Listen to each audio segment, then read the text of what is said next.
On December 1st, I had my first customer for my dog poop removal business. And by January 1st, I had 3. But by February, I had 31 clients. So within about 60 days, I went from having one person willing to pay me to around 30 people and making this a real business. And I didn't do this with, some huge advertising budget. I just went out there, posted on local Facebook groups, and got my name out there the free local way. So I just wanted to tell you how I got my first customers, how that's panned out, and everything I'm doing now to continue.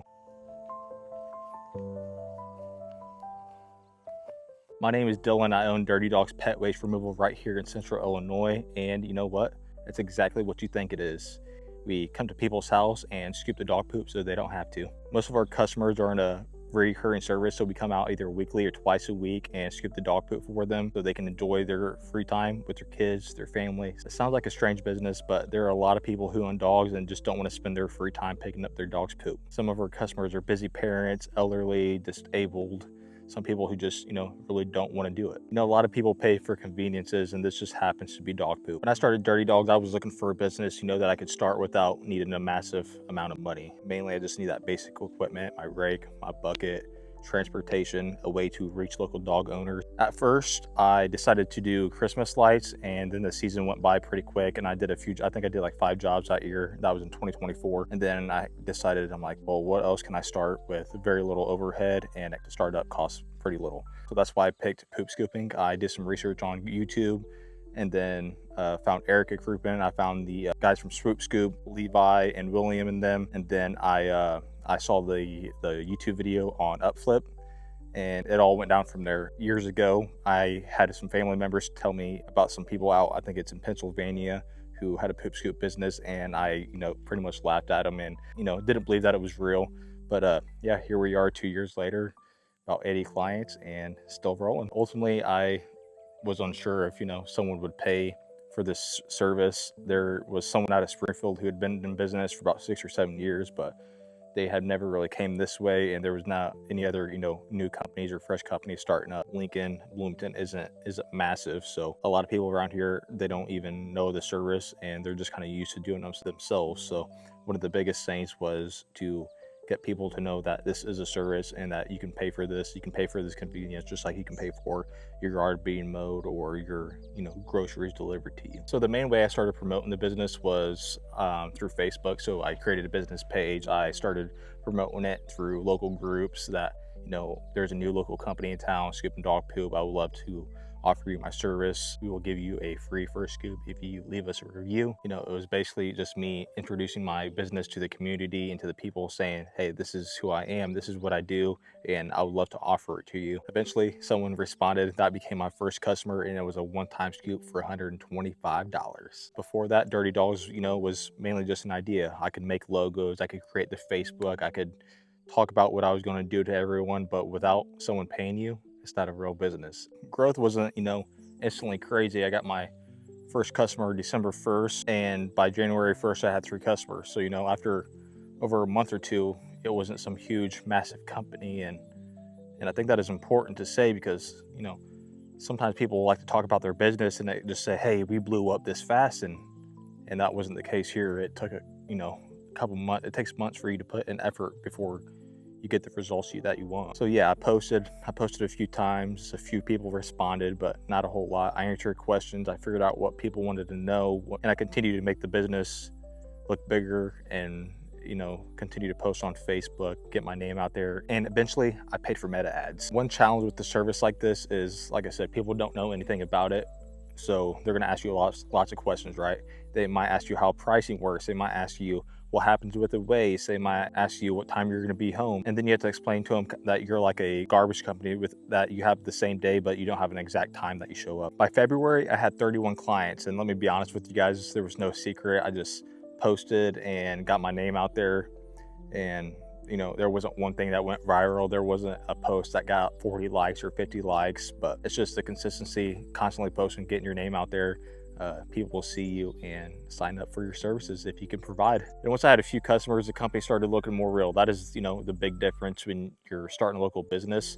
At first, people don't know who you are, so you have to gain that trust for people to sign up with your service. I do think the discount helps when you are, introducing services that haven't helped people before. They may need a reason to take you up on that offer, right? So a person might think that the service sounds useful, but they might still hesitate because they don't know whether it's worth paying every month or not. The discount kind of lowers that risk. Once someone experiences having their yard cleaned up by someone else, it's kind of like getting your yard mowed or getting your groceries delivered. Like, you can do it yourself. It's just so much better when someone else does it. Looking back, I think there was a few reasons why I grew so quickly within that first year. The first was that the service actually solved a real problem that people had here in Central Illinois, right? I didn't have to explain some complicated thing. People know I don't like scooping dog poop. Let me hire the person scooping dog poop. The second reason was that I stayed focused. I didn't need, thousands of people from across the world. I just needed a good handful of people here in Central Illinois to sign up for services. I needed those dog people in Lincoln and Bloomington, so local Facebook groups put my business directly in front of those people who I was targeting. And not everyone was ready to sign up when they first saw my name. It might have taken 10 times before that person signed up with my service. This is kind of something that I've learned about local marketing, is that you as an owner will get a lot more tired of your marketing before anyone else does. Posting Facebook groups and you're posting online, almost no one ever sees your things unless you're posting it constantly, repeatedly every week. Another thing that helped me was responding back quickly. I got the information I needed from them. I answered any questions, and then I provided them a link to sign up and get their card on file, and then we would start almost within that same week. I wasn't perfect at any of this, and I'm still not. We're still working on things. I'm working on getting an office admin right now so that we can continue to grow and scale, because I think that's what's holding us back now. After February, the business continued to grow. I eventually got up to 50 to 60 clients, and today, depending on the season, weekly, bi-weekly, stuff like that, I'm servicing anywhere between 80 to 100 people a week. And when I say that number, I don't want to make it seem like it's something too good to be true, because that client count, it drops, it hires, it lowers. Summer is our worst time. We get about 10% churn or less during the summertime for people traveling, their kids at home. So yeah, the exact numbers change, but Dirty Dogs has now become a real business. It continues to be a real business, and we're going to continue to grow, serve Central Illinois, and be a big name here. Getting those first 30 clients, it was mainly just me saying, hey, here I am, let me come scoop for you. Now getting from 30 to 80 to 80 to the next level, it's a lot more about the route density. I need to worry about scheduling. I need to worry about employees in the future and making sure everything coincides together. One new customer sounds like growth, but if that customer is 10 to 15 minutes outside of your current service area, it's not even worth it. Another reason I kind of have been slower and stuck at where I'm at is because I've been dividing my attention too much. I put my time into this, my thoughts into that, and I need to focus on one thing, and that's poop scooping, Dirty Dogs, pet waste removal. And then there's also just the life stuff that throws at you, but I'm getting over all these hurdles. I am trying to get my mind straight and focusing on the things that actually matter. If I had to start Dirty Dogs again, I would do a few things differently.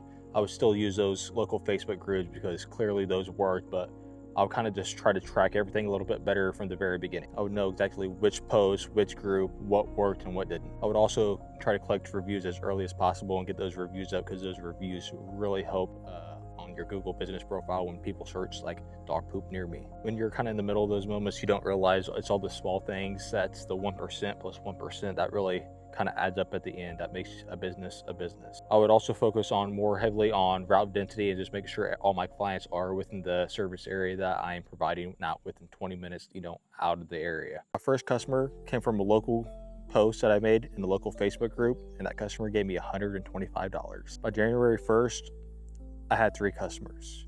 And by February 1st, I had 31. And now I'm servicing 80 to 100 clients while trying to figure out how to get to that next level. If you want to follow the process of a weird local business trying to grow, subscribe to the channel. And if you own a local business, comment down below and tell me what kind of business that you're starting. I'll see you in the next video.